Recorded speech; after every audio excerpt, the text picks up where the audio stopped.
யோசித்து பாருங்க. நிறைய நிறைய நிறைய ஊழியக்காரங்க வந்துட்டாங்க. பயங்கரமான பார்க்கிற பயங்கரமா ஒரு 50,000 பேர் சேர்ந்த உடனே ரிவைவல் அப்படின்றான். எழுப்புதல் வந்துருச்சுப்பா தேசத்துல.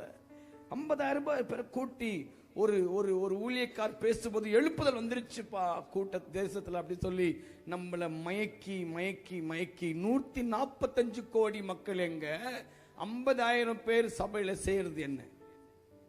தேவ பிள்ளையே, நாங்கள் தவறி கொண்டிருக்கிறோம். நிறைய யூடியூப் மெசேஜஸ், நிறைய பேர் ஊழியம் என்னன்னே தெரியாம 2 minutes with Jesus, 1 minute with Jesus சொல்லி டெய்லி இதுதான் ஊழியம் என்று நினைத்து டெக்னிக்கலா தேவனை தேடுவதற்கு இயலாத விஷயம், முடியாத விஷயம்.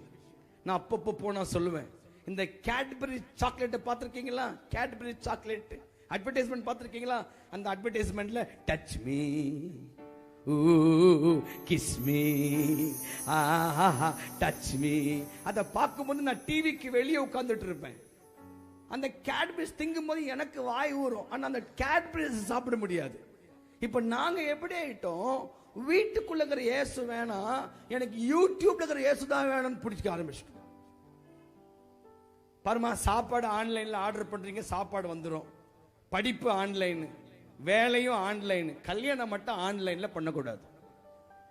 யோசிச்சு பாருங்க, உங்க புருஷன் அந்த திருவள்ளூர் பக்கம் இருக்கிறார் வச்சுக்கீங்களேன், இங்கிருந்து திருவள்ளூருக்கு ரொம்ப தூரம், நீங்க வீடியோ கால் அப்படிதான் டச் மீ, கிஸ் மீ உட்கார்ந்து இருப்பீங்களா? எங்க நம்மள பிசாசு ரொம்ப அழகா தள்ளிட்டான் பாருங்க.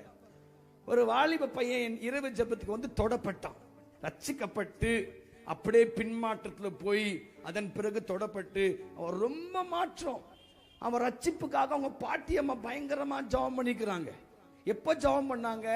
மொபைல் வர்றதுக்கு முன்னாடி தனியா அழகா ஜெபம் பண்ணாங்க. எப்ப வந்து பாருங்க, பாட்டியம்மா கையில கூட ஸ்மார்ட் போன். இப்போ இப்படிதான் திருப்பதி பாட்டியம்மா எல்லார் கையிலயும் ஸ்மார்ட் போன் வந்துருச்சு. இவன் சொன்னா, ராஜு அண்ணா, எங்க பாட்டியம்மா தனியா நல்லா ஜெபம் பண்ணுவாங்க. இப்ப வர வர வர பாட்டியம்மா தனியா ஜெபம் பண்ணவே மாட்டேன்றாங்க. நான் தனியா ஜெபம் பண்ணாலும் இந்த பாட்டியம்மா டிவி ஆன் பண்ணி விட்டு என்னை டிஸ்டர்ப் பண்றாங்க ராஜு அண்ணா. பாட்டியம்மா என்ன பண்றாங்க? தனியா ஜெபம் பண்ணி இந்த பாட்டியம்மா இப்ப டிவிக்கு முன்னாடி உட்கார்ந்து ஜெபம் பண்றாங்க ராஜு அண்ணா. அவன் ஒரு சம்பவத்தை சொன்னா, அண்ணா ரொம்ப வேடிக்கையான சம்பவம். என் பாட்டியம்மா ஒரு நாள் சோஃபால உட்காந்துக்கிட்டு டிவி பார்த்து 6 மணிக்கு அந்த ஊழியக்கார் சொல்றாரு, அந்த டிவியை பார்க்கிற எல்லார் மேல அக்கினி வரப்போகுது. அப்படியே இந்த பாட்டியம் அவர் சொல்ல சொல்ல சோஃபால இருந்து இறங்கி தபுக்கல மாதிரி சபல பல்ல பல்ல பல்ல பல்ல பல்ல பல்ல பல்லபான்னு அப்படியே டிவிக்கு முன்னாடி போக வந்து கரண்ட் போயிட்டு இருக்கு. கரண்ட் போன உடனே இந்த அம்மாக்கு ஆவியும் போயிடுச்சு. உடனே சைத்தான் எப்படி பண்ணிட்டான் பாரு. இந்த தம்பி உள்ளந்து பார்த்து சிரிக்கிறான். இப்ப நல்லா கவனமா கேளுங்க, இப்படியா எங்களுடைய அனுபவம்? இப்படியா நீங்கள் ரட்சிக்கப்பட்டீர்கள்? தேவன் உங்களை நேரடியாய் தொடவில்லையா? தேவன் உங்க நிலைமையில மரண பள்ளத்தாக்குல இறங்கி வந்து மெய்ப்பராக எல் ரோகியாக வந்து தொட்டதுனால தானே அந்த கிறிஸ்துவின் அன்பு தானே உங்களை இன்றைக்கு வரவேற்று தேவனை ஆராதித்துக் கொண்டிருக்கிறது. ஹல்லேலூயா! இந்த அனுபவத்துக்குள்ள இருந்த எங்களை இப்போ டெக்னிக்கலா பிசாசு கொண்டு போயிட்டான்.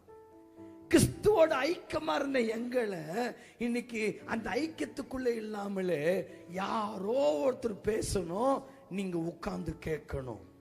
யாரோ ஒருத்தர் எதிர்காலத்தை உங்களுக்கு தீர்க்க தரிசனமா உரைக்கணும். யாரோ ஒருத்தர் இன்னைக்கு மழை வருமா மழை வராதான்னு உங்களுக்கு சொல்லணும். யாரோ ஒருத்தர் உங்களுக்கு உங்க பிள்ளை ஆம்பளை பிள்ளையா பெண் பிள்ளையா தீர்க்க தரிசனம் உரைக்கணும்.